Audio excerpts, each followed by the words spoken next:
Pièces justificatives en main, ces étudiants sont visiblement en attente d'un enrôlement. Je suis venu pour m'enrôler et à la fin pour avoir ma carte biométrique d'étudiant. Ils répondent à l'appel du ministère de l'Enseignement supérieur, appel concernant l'enrôlement biométrique, avec pour objectif attribuer un numéro d'identification unique à chacun d'eux. Ce, pour permettre au ministère de tutelle de constituer une base de données des étudiants inscrits dans différents établissements d'enseignement supérieur répandus sur le sol congolais. Cette opération permettra également de sécuriser et simplifier l'accès aux services administratifs aux étudiants. L'enrôlement biométrique des étudiants n'a de sens que si nous le mettons en relation avec la digitalisation de notre administration. Ce qui va nous permettre donc de moderniser notre administration, de pouvoir disposer d'un fichier plus fiable et cela va effectivement nous permettre d'instaurer les conditions d'une bonne gouvernance au niveau de l'enseignement supérieur. Gratuite, l'opération d'enrôlement biométrique cible tous les étudiants, boursiers ou non, nationaux ou étrangers des universités publiques et privées. Ce 4 décembre, c'est le Premier ministre, chef du gouvernement, qui lance le processus. Je procède officiellement au lancement de la campagne d'enrôlement biométrique des étudiants de la République du Congo. La ministre de l'Enseignement supérieur n'a pas manqué de peindre le décor en expliquant le procédé. Les étudiants sont répartis par groupe de 1000 par jour.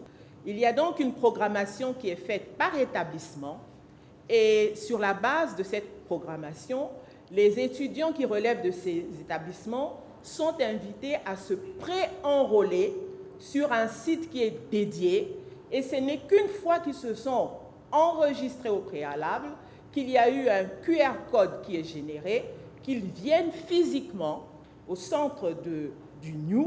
C'est donc ici que les étudiants pré-enrôlés vont pouvoir se rendre afin de pouvoir procéder à la position des empreintes biométriques, à savoir l'iris, l'empreinte.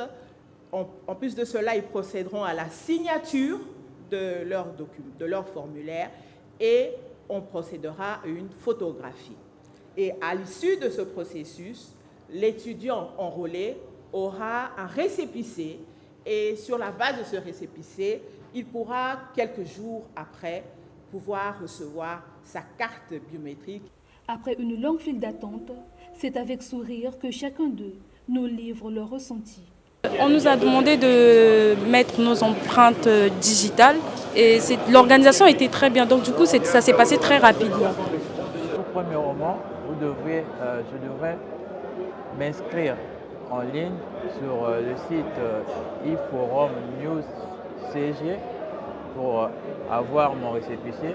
Et aujourd'hui, je suis venu pour m'enrôler physiquement, là où eux, ils auront juste besoin de mes empreintes, l'iris gauche et droite.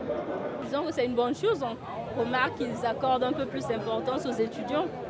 Oui, je veux dire avec l'évolution actuelle des choses. Oui, ça doit être une pièce obligatoire pour nous parce que ça nous permet de nous identifier partout là où nous serons. Après Brazzaville, le cap sera mis sur Pointe-Noire et à l'étranger. La première phase de cet enrôlement biométrique des étudiants s'étendra jusqu'au 16 février prochain.